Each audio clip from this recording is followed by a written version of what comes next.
ഭൂരിഭാഗം ആളുകൾ ഗൾഫിലാണ് ജോലി ചെയ്യുന്നത്. ഇന്ന് ഹിന്ദു സമുദായത്തിൽപ്പെട്ട ആളുകളോട് ഇവിടെ എത്തിച്ചേർന്നിട്ടുള്ള സഹോദരങ്ങൾ, നിങ്ങൾ പറഞ്ഞ് മനസ്സിലാക്കി കൊടുക്കണം. ഇത് കേൾക്കുന്ന ഹിന്ദു സമുദായത്തിൽപ്പെട്ട ആളുകളോട് ഒരു കാര്യം ചോദിക്കാൻ ആഗ്രഹിക്കുന്നു. നിങ്ങളുടെയൊക്കെ വീടുകളിൽ ഗൾഫിൽ പോയി ജോലി ചെയ്യുന്ന എത്ര മനുഷ്യരുണ്ട്? ഒരു പക്ഷേ ഗൾഫ് രാജ്യങ്ങളിൽ നിന്ന് കിട്ടുന്ന പൈസ കൊണ്ടും വിദേശ രാജ്യങ്ങളിൽ നിന്ന് കിട്ടുന്ന പൈസ കൊണ്ടുമാണ് ഇന്ന് വർഗീയത പറഞ്ഞ് കൊല്ലാൻ ശ്രമിക്കുന്ന പല ആളുകളുടെയും വീടുകൾ മുൻപോട്ട് പോകുന്നെന്നുള്ള യാഥാർത്ഥ്യം മനസ്സിലാക്കണം. നാളെ വിദേശ രാജ്യങ്ങളിൽ, യൂറോപ്യൻ രാജ്യങ്ങളിൽ, ക്രിസ്തു മതത്തിനും ഇസ്ലാം മതത്തിനും പ്രാമുഖ്യമുള്ള രാജ്യങ്ങളിൽ നാളെ അവരൊരു നിയമം കൊണ്ടുവരികയാണ്. ഇന്ത്യ ഇവിടെ ചെയ്യുന്നത് ഇതാണ്, വംശഹത്യയാണ്. അതുകൊണ്ട് നാളെ ഈ രാജ്യങ്ങളിലേക്ക് ഹിന്ദു മതത്തിൽ ഒഴികെയുള്ള മാത്രം ഇവിടെ ജോലി ചെയ്യാൻ വന്നാൽ മതി എന്ന് പറഞ്ഞാൽ ഇവിടെ BJPക്കും RSSനും വേണ്ട പണം എവിടെ നിന്ന് കിട്ടും? അത് മനസ്സിലാക്കണം. ഇപ്പൊ ചെയ്യുന്നത് തിരിച്ച് മറ്റു രാജ്യങ്ങൾ ചെയ്ത് കഴിഞ്ഞാൽ ഇന്ത്യയുടെ അവസ്ഥ എന്തായിരിക്കും? കേരളത്തിന്റെ അവസ്ഥ എന്തായിരിക്കും?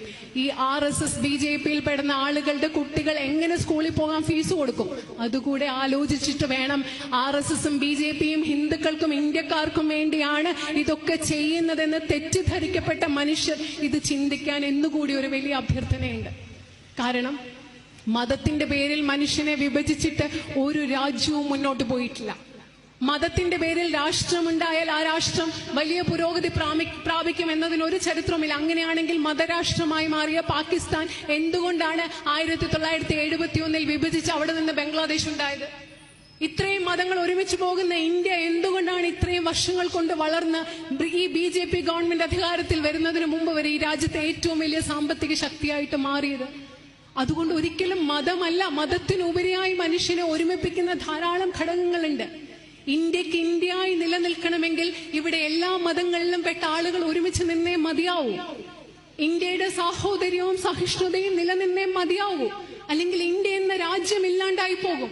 ഇത് BJP RSSന് അറിയാൻ വയ്യാഞ്ഞിട്ടാണ്. ഇവിടുത്തെ കൊച്ചു കുട്ടികൾക്കറിയാം ഇന്ത്യ എന്ന് പറയുമ്പോൾ നാനാത്വത്തിൽ വൈവിധ്യമാണ്, മതേതരത്വമാണ്, ജനാധിപത്യമാണ്. എന്തിനു വേണ്ടിയാണ് ഇവരിത് ശ്രമിക്കുന്നത്? അധികാരം കിട്ടാൻ വേണ്ടി മാത്രം. പറയാൻ കൃത്യമായ ഒരു രാഷ്ട്രീയ പ്രത്യയശാസ്ത്രമില്ല. അതുകൊണ്ട് മതത്തിന്റെ പേരിൽ മതം പറഞ്ഞ് ജനങ്ങളെ വിഭജിക്കുകയാണ്.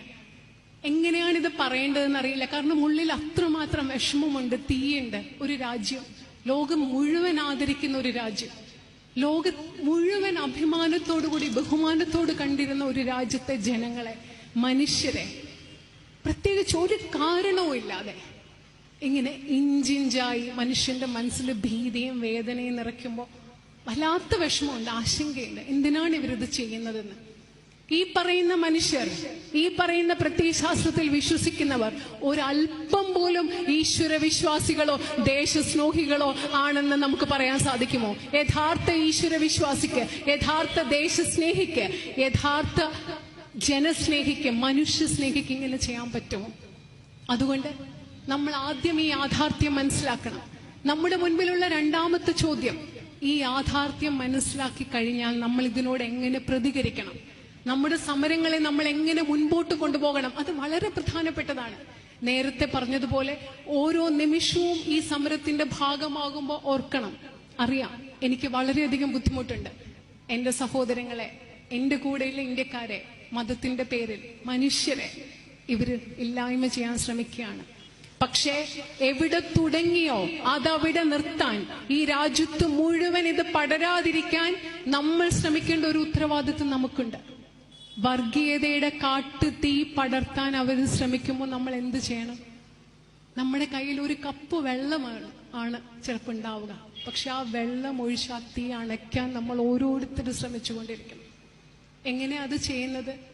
അറിയാണ്ട് പോലും നമ്മുടെ മനസ്സിൽ വർഗീയമായ ചിന്ത വരാൻ പാടില്ല. RSSും മോദിയും ചെയ്യുന്നതിന്, അമിത്ഷായും ചെയ്യുന്നതിന് ഉത്തരവാദികൾ ഇവിടുത്തെ ഹിന്ദു സമൂഹമല്ല എന്ന് മുസ്ലിം സമുദായത്തിൽപ്പെട്ട ആളുകൾ മനസ്സിലാക്കണം. നരേന്ദ്രമോദിയും അമിത്ഷായും ഞങ്ങളെ പ്രതിനിധാനം ചെയ്യുന്നു എന്ന് പറയുമ്പോൾ അത് ഏറ്റവും വലിയ നുണയും വഞ്ചനയും കാപട്യവുമാണെന്ന് മനസ്സിലാക്കാൻ ഹിന്ദു സമുദായത്തിൽപ്പെട്ട ആളുകൾ മനസ്സിലാക്കണം. ന്യൂനപക്ഷ സമുദായത്തിൽപ്പെട്ട ആളുകൾ ഞങ്ങളുടെ സഹോദരങ്ങളാണ്. മതരാഷ്ട്രമായ പാകിസ്ഥാനിലേക്ക് പോവാതെ മതേതര രാഷ്ട്രമായ ഇന്ത്യയിൽ ജീവിക്കും എന്നുറച്ചു തീരുമാനമെടുത്ത മനുഷ്യരുടെ കൂടെ നിൽക്കേണ്ടത്, അവരെ ചേർത്ത് പിടിക്കേണ്ടത്, മനുഷ്യരായി അവരുടെ കൈ പിടിച്ചു നിൽക്കേണ്ടത് ഞങ്ങളുടെ ഉത്തരവാദിത്തമാണെന്ന് ഭൂരിപക്ഷ സമുദായത്തിൽപ്പെട്ട ആളുകൾ, ഇന്ത്യക്കാർ മനസ്സിലാക്കണം. എത്ര വിഭജിക്കാൻ ശ്രമിച്ചാലും വിഭജിക്കുന്നതിലൂടെ ഈ രാജ്യത്തെയാണ് ഇവർ ഇല്ലായ്മ ചെയ്തുകൊണ്ടിരിക്കുന്നത്. ഒരു സമുദായത്തിന്റെ നേരെ വിരൽ ചൂണ്ടി ഈ രാജ്യത്തെയാണ് അവർ ഇല്ലായ്മ ചെയ്തുകൊണ്ടിരിക്കുന്നത്. ഈ രാജ്യത്തെ ജനങ്ങൾ മനസ്സിലാക്കണം. ഇതല്ലാണ്ട് നമ്മുടെ മുമ്പിൽ വേറെ വഴിയില്ല. നമ്മൾ എങ്ങനെയാണ്, ആലോചിച്ച് നോക്കൂ, നമ്മൾ എങ്ങനെയാണ് ഇതിനെ എതിർക്കുക എന്നുള്ളത്. വേറെ ഒരു വഴിയുമില്ല. നമ്മൾ സഹന സമരത്തിന്റെ പാതയിലൂടെ, സ്വാതന്ത്ര്യ സമരത്തിൽ നമ്മൾ മുൻപോട്ട് പോയപ്പോൾ ഇഷ്ടം പോലെ വളരെയധികം ത്യാഗങ്ങളും നഷ്ടങ്ങളും നമുക്ക് സഹിക്കേണ്ടി വന്നിട്ടുണ്ട്.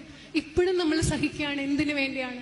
നമ്മുടെ രാജ്യത്തിന് വേണ്ടിയാണ്, നമ്മുടെ മനുഷ്യരെ സംരക്ഷിക്കാൻ വേണ്ടിയാണ്, നമ്മുടെ രാജ്യം ഇങ്ങനെ നിലനിൽക്കാൻ വേണ്ടിയാണ്. അതുകൊണ്ട് ഈ സമരത്തിന്റെ പാതയിൽ മുൻപോട്ട് പോകുമ്പോൾ എന്തൊക്കെ പ്രകോപനമുണ്ടായാലും, എന്ത് പ്രതിസന്ധി ഉണ്ടായാലും, എന്ത് വെല്ലുവിളി ഉണ്ടായാലും, എന്ത് ബുദ്ധിമുട്ടുണ്ടായാലും, RSS ഈ രാജ്യത്ത് പടർത്താൻ ശ്രമിക്കുന്ന വർഗീയതയുടെ കാട്ടുതീ ആളിക്കത്തിക്കുന്നതിൽ ഒരു തരിമ്പ് പോലും നമ്മളിൽ ഒരാള് പോലും പങ്കാളിയാവരുത്. അഭ്യർത്ഥനയാണ്. ബുദ്ധിമുട്ടാണെന്നറിയാം, വളരെ വിഷമം പിടിച്ചതാണ്. എങ്ങനെയാണ് ഇത്രയും നേരിടേണ്ടി വരുമ്പോൾ പ്രകോപനമില്ലാതെ നമ്മൾ ഇരിക്കുക? അറിയാം, ബുദ്ധിമുട്ടാണ്. പക്ഷെ ഈ സമയത്ത് ഏറ്റവും കൂടുതൽ സംയമനം നമ്മൾ പാലിച്ചേ പറ്റൂ. അല്ലെങ്കിൽ അവർ ഈ രാജ്യത്തെ മുഴുവൻ ഇല്ലാണ്ടാക്കും, രാജ്യത്തെ മുഴുവൻ മനുഷ്യരെ ഇല്ലാണ്ടാക്കും. കാരണം അവർക്ക് രാജ്യത്തെ പറ്റി ചിന്തയില്ല. ഇന്ത്യക്ക് നാളെ എന്ത് സംഭവിക്കുന്നു എന്ന് അവർക്ക് ചിന്തയില്ല. ഇവിടുത്തെ കുട്ടികൾക്ക് എന്ത് സംഭവിക്കുന്നു എന്ന് ചിന്തയില്ല. ഈ രാജ്യത്തെ പറ്റി അവർക്ക് ചിന്തയില്ല, ഒരു തരിമ്പ് പോലും ചിന്തയില്ല. അതുകൊണ്ട് അവർക്ക് എന്തും ചെയ്യാം. പക്ഷേ നമുക്ക് നമ്മുടെ രാജ്യത്തോട് സ്നേഹമുണ്ട്. ഇവിടെ ഇരിക്കുന്ന സാധാരണ മനുഷ്യരായ നിങ്ങൾക്കും എനിക്കും എൻ്റെ രാജ്യത്തോട് സ്നേഹമുണ്ട്. അതുകൊണ്ട് ഈ രാജ്യത്തെ നശിപ്പിക്കാൻ നമ്മൾ സമ്മതിക്കില്ല. ആ ദൃഢനിശ്ചയം നമ്മളുടെ മനസ്സിലുണ്ടാവണം. മറ്റൊരു പ്രധാനപ്പെട്ട കാര്യം ആദ്യം പറഞ്ഞ സ്ത്രീകളുടെ കാര്യമാണ്. ഈ സമരങ്ങളുടെ ഏറ്റവും വലിയ ശക്തി എന്ന് പറയുന്നത് പെൺകുട്ടികളാണ്. പെൺകുട്ടികൾ വന്ന് മുദ്രാവാക്യം വിളിക്കുമ്പോൾ കിട്ടുന്ന ഒരു ഊർജം അത് പറഞ്ഞറിയിക്കാൻ സാധിക്കില്ല. ഇത് നമ്മുടെ സമൂഹത്തിൽ സ്ത്രീകൾക്ക് ധാരാളം അനീതി നേരിടേണ്ടി വരുന്നുണ്ട്. പക്ഷെ ആ അനീതികളെ ഒക്കെ തിരുത്താനുള്ള ഒരു അവസരമായിരിക്കണം ഈ സമരം. നമ്മുടെ പെൺകുട്ടികളെ വിവാഹം കഴിക്കാനും കുഞ്ഞുങ്ങൾ ഉണ്ടാവാനും കുട്ടികളെ വളർത്താനും വേണ്ടി മാത്രമുള്ളവരല്ല. അതൊക്കെ അവരുടെ ജീവിതത്തിന്റെ ഭാഗമാണ്. പക്ഷെ അതുപോലെ തന്നെ ഈ രാജ്യത്തിനും സമൂഹത്തിനും വലിയ സംഭാവന ചെയ്യാൻ കഴിവുള്ളവരാണ് ഇന്നത്തെ പെൺകുട്ടികളും സ്ത്രീകളും. ആ ശക്തി തിരിച്ചറിയണം. ഇവിടെ എത്തിച്ചേർന്നിട്ടുള്ള ഓരോ പെൺകുട്ടിയും സ്വന്തം കഴിവ് തിരിച്ചറിയണം. എന്റെ ഉള്ളിൽ വലിയ കഴിവുണ്ട്, ശക്തിയുണ്ട്, അത് ഞാൻ ഈ രാജ്യത്തിന് വേണ്ടി വിനിയോഗിക്കും. രാഷ്ട്രീയത്തെ പറ്റി ഞാൻ ചിന്തിക്കും, എന്റെ സമൂഹത്തെ പറ്റി ഞാൻ ചിന്തിക്കും, എന്റെ വീടിനെയും കുട്ടികളെയും പറ്റി ഞാൻ എങ്ങനെ ചിന്തിക്കുന്നു അതുപോലെ എന്റെ സമൂഹത്തെ പറ്റി ഞാൻ ചിന്തിക്കും എന്ന് ബോധ്യമുണ്ടാവണം. എനിക്ക് 2ാം ക്ലാസ്സിൽ പഠിക്കുന്ന ഒരു മകനുണ്ട്. അവനെ നോക്കുന്നത് പോലെ പ്രധാനപ്പെട്ടതാണ് എനിക്ക് ഈ സമരത്തിൽ പങ്കെടുക്കുന്നത്. കാരണം ഇത് എന്റെ രാജ്യത്തിനും എന്റെ രാജ്യത്തെ മനുഷ്യർക്കും വേണ്ടിയുള്ള സമരമാണ്. ഈ രാജ്യത്തോട് പ്രതിബദ്ധതയില്ലാതെ നമുക്ക് ആർക്കും ഒരു നിമിഷം പോലും ഇന്നത്തെ കാലഘട്ടത്തിൽ ജീവിക്കാനാവില്ല. അത് സ്ത്രീകൾ മനസ്സിലാക്കണം. സ്ത്രീകൾക്ക് തുല്യ സ്ഥാനം കൊടുക്കാൻ, സ്ത്രീകളെ സമൂഹത്തിന്റെ മുഖ്യധാരയിൽ കൊണ്ടുവരാൻ, ഞങ്ങളെപ്പോലെ തുല്യരാണ് പെൺകുട്ടികളും സ്ത്രീകളും എന്ന് കാണാൻ ഈ സമൂഹത്തിലെ പുരുഷന്മാർക്കും പൊതുസമൂഹത്തിനും സാധിക്കണം. അതും കൂടി നമ്മളെ മനസ്സിലാക്കുന്ന ഒരു സമരമാണിത്. അതുപോലെ ഈ രാജ്യത്തെ നിങ്ങൾക്കറിയാം, BJPക്ക് കേരളത്തിൽ ഇപ്പോൾ ഒരു പ്രസിഡന്റ് ഉണ്ടായി. അദ്ദേഹത്തിന്റെ ജാതി പറഞ്ഞാണ് BJPയിൽ അടി നടക്കുന്നത്. ഈ മനുഷ്യരാണ് ഹിന്ദു സമുദായത്തെ ഒറ്റക്കെട്ടായി സംരക്ഷിക്കാൻ പോകുന്നതെന്ന് ആലോചിച്ച് നോക്കൂ. ജാതി വ്യവസ്ഥക്കെതിരെ, മനുഷ്യനോട് കാട്ടിക്കുന്ന ജാതിയുടെ പേരിൽ കാട്ടുന്ന ക്രൂരമായ വിവേചനത്തിനെതിരെ നമുക്ക് പോരാടാൻ സാധിക്കണം. പൈസയില്ലാത്ത സാധാരണ മനുഷ്യനോട് കാണുന്ന വിവേചനത്തിനെതിരെ പോരാടാൻ സാധിക്കണം. ഭരണകൂടത്തിന്റെ അടിച്ചമർത്തത്തിനെതിരെ പോരാടാൻ സാധിക്കണം. നമ്മുടെ യുവജനങ്ങളെ അടിച്ചമർത്തി, നമ്മൾ കണ്ട JNUവിലെയും ജാമിയ മില്ലയിലെയും കുട്ടികളെ എന്തുമാത്രമാണ് അവരോട് ക്രൂരമായിട്ട് പെരുമാറിയത്. ഞങ്ങളുടെ കുട്ടികളെ അടിച്ചമർത്തുന്നതിനെതിരെ നമുക്ക് ശബ്ദിക്കാൻ സാധിക്കണം, പോരാടാൻ സാധിക്കണം. അതുമാത്രമല്ല, നമ്മുടെ അടുത്ത തലമുറയെ, ഫാഷിസത്തെ ശക്തമായി ചോദ്യം ചെയ്യാൻ കെൽപ്പുള്ള, അനീതി കാണുമ്പോൾ ശക്തമായി പ്രതിരോധിക്കാൻ കഴിയുന്ന, പോരാട്ട വീര്യമുള്ള, സമരോത്സുകരായ കുട്ടികളായി നമ്മുടെ അടുത്ത തലമുറയെ വളർത്തേണ്ട ഒരു വലിയ ഉത്തരവാദിത്വം നമുക്കുണ്ട്. നമ്മുടെ കുഞ്ഞുങ്ങളോട് പറയണം, ഇന്ത്യയെ പറ്റി പറയണം, രാജ്യത്തെ പറ്റി പറയണം. മതേതരത്വത്തെ പറ്റി പറയണം, ഫാഷിസത്തെ പറ്റി പറയണം, വർഗീയതയ്ക്കെതിരെ സംസാരിക്കാൻ അവരെ ശക്തരാക്കണം, മനുഷ്യരായി അവരെ വളർത്തണം. ഇതും നമ്മുടെ ഉത്തരവാദിത്തമാണ്. ഈ ഉത്തരവാദിത്തങ്ങൾ നമ്മൾ ഇന്ന് ഈ സമരത്തിൽ പങ്കെടുത്തതുകൊണ്ട് അവസാനിക്കും.